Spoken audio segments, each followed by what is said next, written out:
There are some strange and unpleasant things that live below the surface of the ocean. But then it has to be said, there are equally strange and unpleasant things that live above the surface of the ocean. Mr. Terry Price being one of them.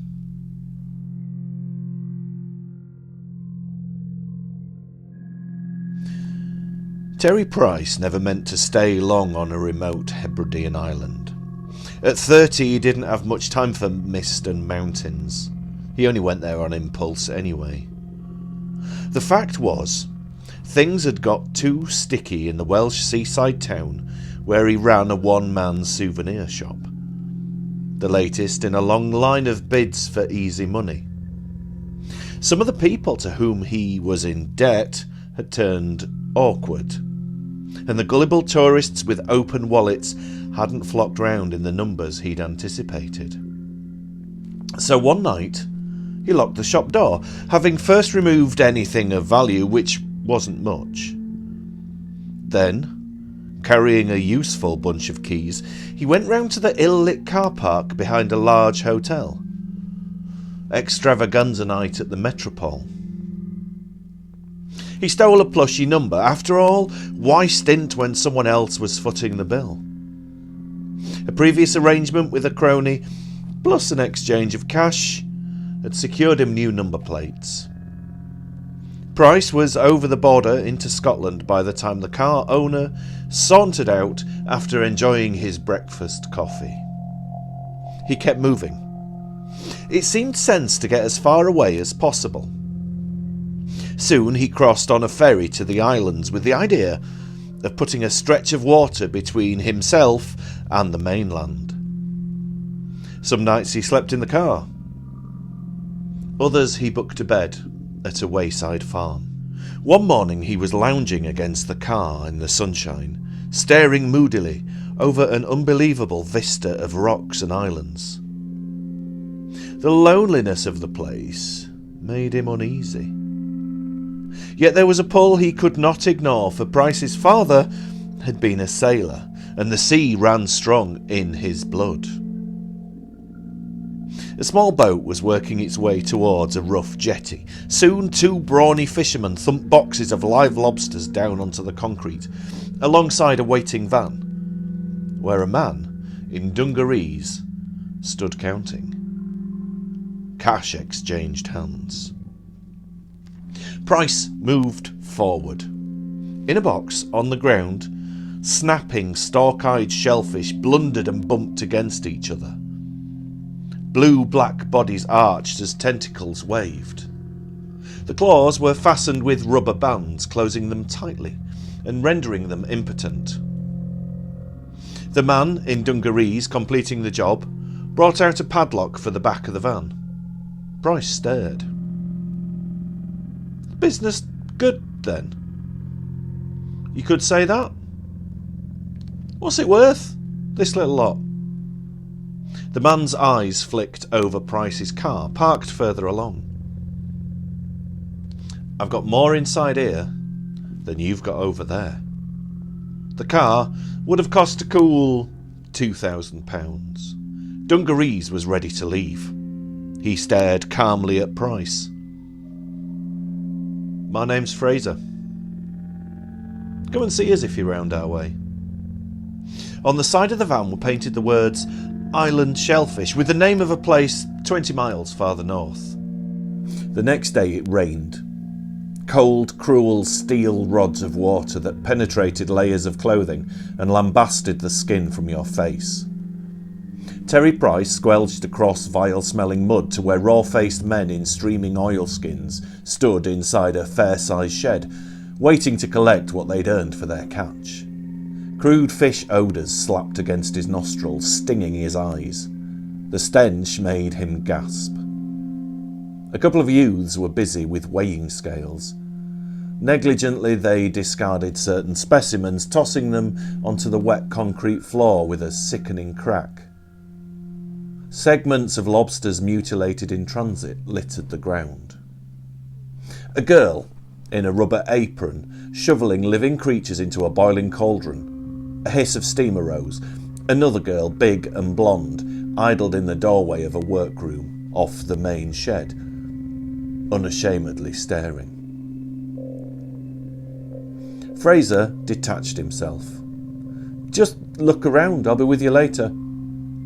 Price climbed 3 steps, then walked along the wet, slimy boards that ran between the running saltwater tanks, where he could gaze down on hundreds of sea creatures, groping around like something left over from a primeval nightmare. One tank contained specimens that had lost a limb or claw. Others were graded in size. The largest were gross and monstrous. "Want a job?" Price turned to see Fraser beside him. "We're short of a man. McKinney's got drunk and fell off the quay. Fractured hip." It was as easy as that. A room in a local cottage, hand-me-down oilskins, dungarees and rubber boots. Price, for all his streak of scrounging, had physical strength and fanatical zest when the mood took him. He stood in wind and driving rain until his hands were numb and his eyes were swollen. He drove in the van out to piers and landing points bleak beyond his worst imagining. He fell into bed each night, half dead from sheer exhaustion. But the money, ye gods, the money! Pleasure throbbed and it bubbled inside him. He'd never known anything like it. Logan was the fly in the ointment. The other men, a group of half a dozen, some truculent, some foul-mouthed, observed that Price did his fair whack and let him be. Not Logan. It needled him that a rank outsider should walk in here and be accepted. Logan was island born and bred. He didn't make much of dirty upstarts from the south, particularly when they moved in and took a share of the profits. He was lean, but he was wiry, living hard, drinking hard. Price would turn round and find a pair of hostile eyes burning into him, a silence that said more than a spate of words. Fraser was the go-between, handling the office work as well as 100 other things. He had an easy friendliness that prevented trouble from flaring.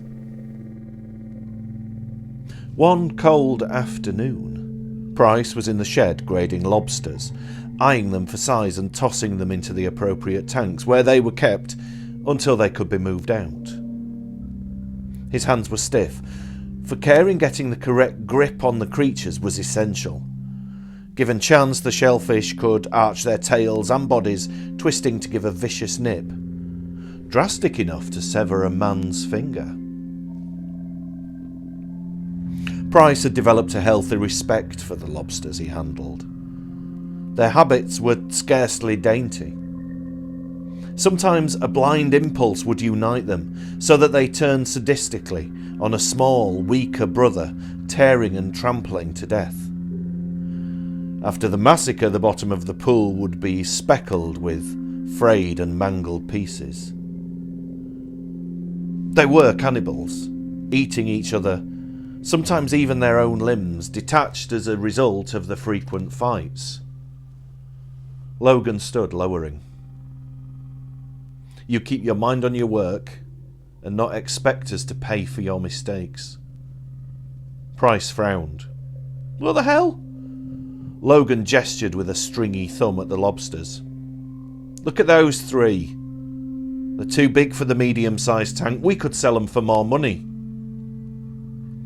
Price breathed hard.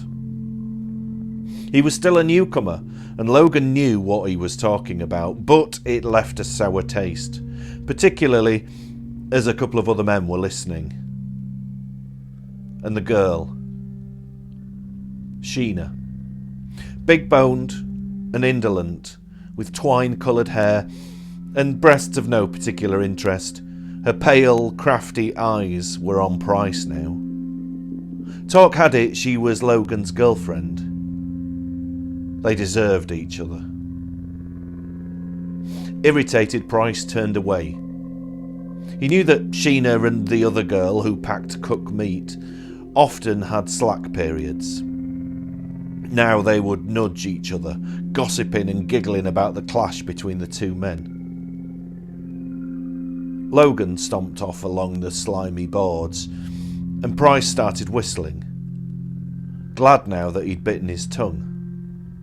Let the surly devil say what he liked, because Price's palm itched with the feel of money. Later that week he had a small accident with the company van. Nothing serious, but as yet he was not familiar with every bend and twist on the long stretches of one-track road, and he grazed a wall, denting one panel. The van still functioned, so there was no need to hold up, and Price was prepared, if necessary, to make good the damage, although the islanders were notoriously careless with their own cars, flogging the last spark of life out of the rusty frames. Predictably, Logan was antagonistic and bitter. Gritty fragments of his own conversation floated across the shed to Price. "Our property is damaging," upstarts Southerner. "And that car he's supposed to own, fit for some prancing Nancy boy." That car he's supposed to own? Supposed to own? What did Logan mean? What was going on in that dark and twisted passage of his mind? For the first time since he came to the island, Price felt a stab of doubt. Could Logan suspect? How could Logan suspect? Fraser was busy packing stores into the deep freeze room with its massive door.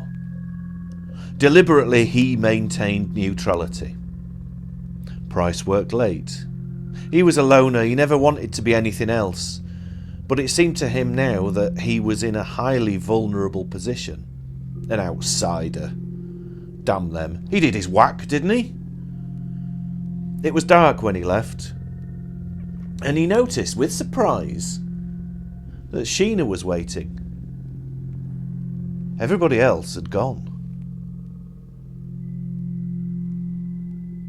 She walked beside him across the yard and got into his car.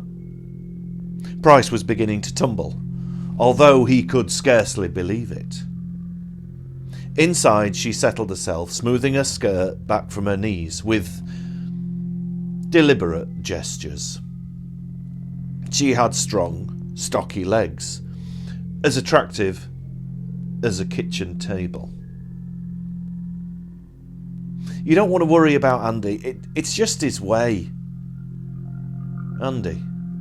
Oh, it must be Logan she was talking about. Everybody else likes you. There was a meaning note in her voice, and Price felt his palms beginning to sweat at the look on her bold, brazen face. She moved inches nearer, and in her eyes was the reflection of his own animal strength. He kissed her, because only a blind imbecile would have refused. But it wasn't good enough, and she knew. Sensed that she roused his instincts as little as a worm crawling about on the ground. She pulled away and flung out of the car, slamming the door. Price smoked cigarette after cigarette. He'd blundered badly. Surprise had slowed his reactions to an electric situation, but the fact was, he had no time for women. Money was a much more exciting mistress. He didn't know what tale she'd spun to Logan. Obviously not the truth. But the island man's activities now became deliberate persecution. Price found the upholstery of his car slashed and tattered. A can of engine oil was poured, accidentally of course, over his oilskins. The meanest, filthiest jobs came his way. The situation was bothering him now, rubbing away at a patch of his mind like sandpaper on sore flesh. Logan had friends, there was no doubt of that, and if it came to a showdown, the locals, bound by centuries of tradition, would stick together. Damn them. Price gritted his teeth. The irony of it. All he wanted was to earn a fair whack. He worked doggedly, avoiding the others when possible. He was conscious of Sheena, her cold fish-like eyes watching him. Always watching him. He had lost out there, half-baked moron that he was. What harm would it have done to drive her along one of those deserted roads and lay her in the back of the car? He would have gained an ally then. Instead of which, Sheena and Logan made a vindictive pair of enemies. Fraser had dropped into the habit of leaving Terry Price on the premises in the evening when everybody else had gone. Price preferred it that way. There was a certain fascination in wandering round the dimness of the shed, the whole place empty except for hundreds and hundreds of creeping, crawling shellfish, groping their way along the floors of the tanks. The bubble and swish of the ever-flowing water was a ghostly symphony. Small waves lapped on the sodden floorboards of the wooden platforms. Price avoided the refrigerated storeroom. Once Fraser had invited him to look inside, explaining the system of storage. A chill like death clamped down. The door had been standing open and a foggy, vaporous cloud had engulfed them. Rock-hard supplies of shellfish stood row on row, a hoary film on the clear polythene bags. Fraser kept talking, but Price's teeth were chattering and he plunged out into the normal atmosphere. Tonight, the rest had gone. Logan loomed up out of the shadows. Sensing trouble, Price turned on his heel and strode along the wooden planks between the lobster tanks. Logan followed. It was a stupid move on Price's part, because there was no other way back. Logan leaned forward and insolently prodded his arm. "We've taken enough from you. It's time you got into your fancy car," and drove away. A slow, terrible anger was building in Price, so that he could scarcely contain his revulsion for the narrow, twisted face thrust near his own. There was a physical ache in controlling his fists as they itched to lash out, but the memory of 100 backstreet brawls told him Logan would be a mean and vicious fighter. And a crack on the jaw was too good for this loathsome enemy. Logan's face was seamed with hatred. The silence of the other man goaded him. "Did you hear what I said?" Price's quick eyes flicked over the boards on which they were standing. A mere 6 inches or so separated Logan from the heaving tanks. "Ask me again tomorrow," he said smoothly. It worked. Logan flung away, his mind seeking out ways of inflicting pain and shame on his adversary.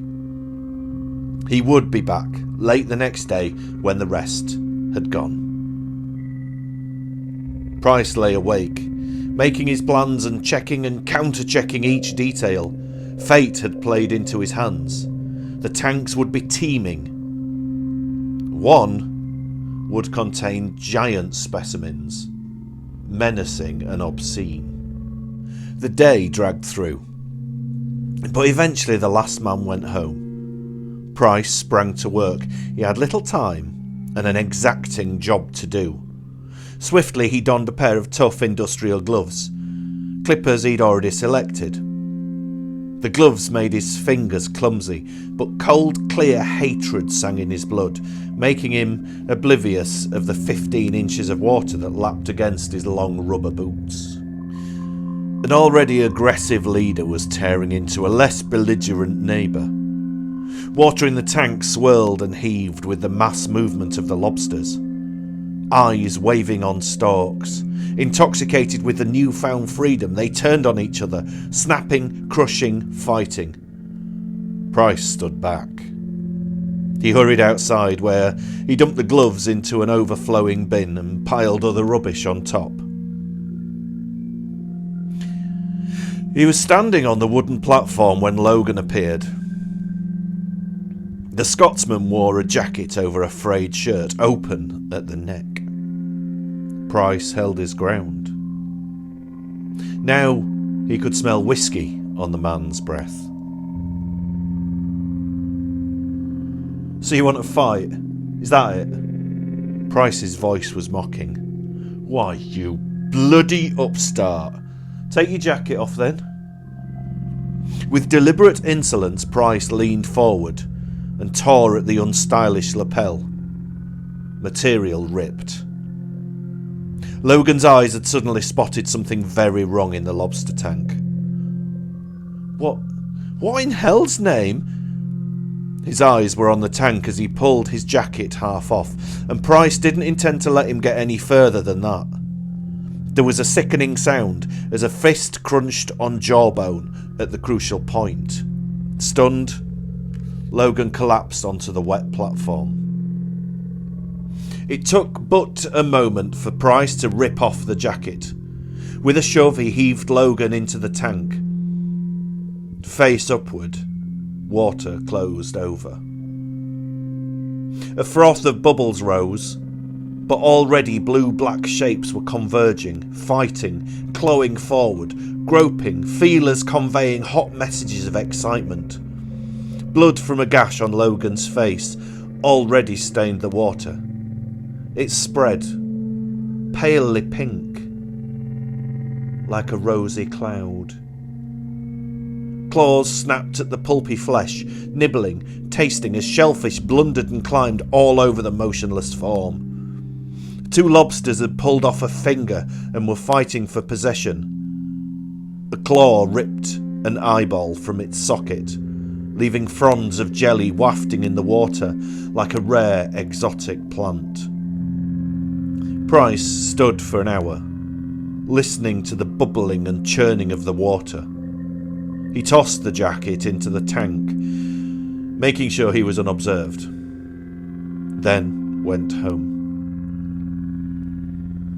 It took a lot of nerve to turn up as usual the next morning, but ignorance seemed the best defence. A group of men stood talking in subdued voices, looking down into the tank containing lobsters of top-grade size. Fraser hurried forward.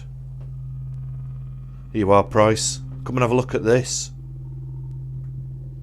He had to look, but there wasn't enough left of Logan's face to reveal any evidence of a fight.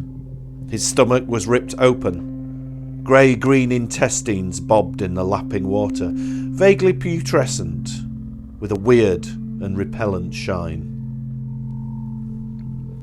Only the jacket was a real clue to identity. Price assumed a horrified tone. "He must have come back looking for me when I'd gone. Missed his footing, maybe. If he'd had a drop too much." Several people had access to the building, and no one could prove Price was a liar. He stuck to his tale, crafty enough not to embroider it with extra detail. A mate of Logan's stooped down and picked up a slashed rubber band. He glanced menacingly around. Nobody spoke.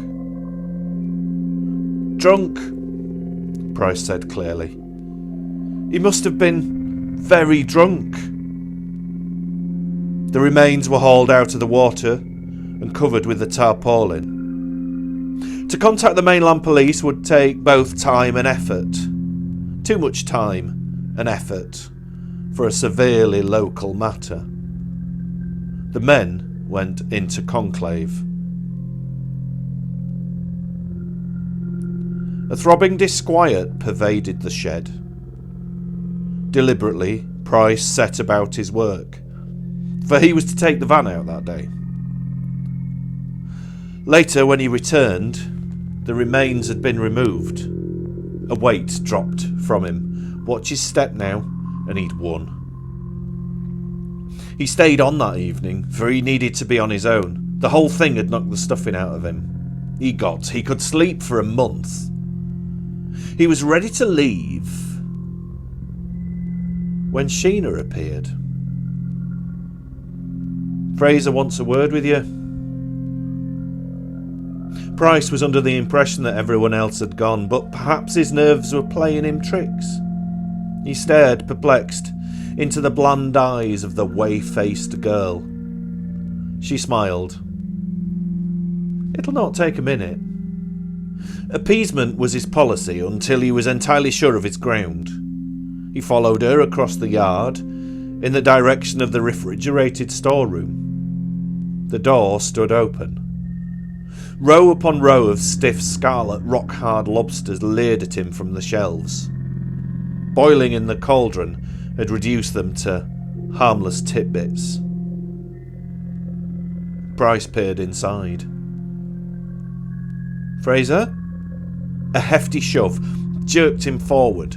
Stars swung before his eyes, glittering in the pitch darkness as he crashed onto the floor. The door slammed behind him.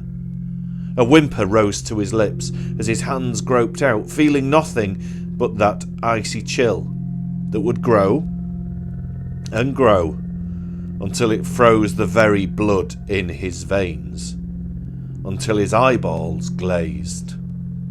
No, no! Gibbering with helpless fury, he flung himself here and there, bruising his body on the hard wooden shelves. Now they would be snapping the latch on the padlock, for the stores in the refrigerated room were valuable, and only the most trusted had access to a key. Fraser pulled up the collar of his Macintosh, preparing to leave. He glanced at Sheena. Gonna be a cold night. A long, cold night, she said.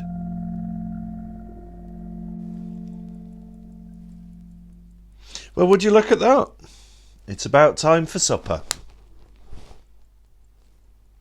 Of course, I shall be dining on a very well-fed lobster.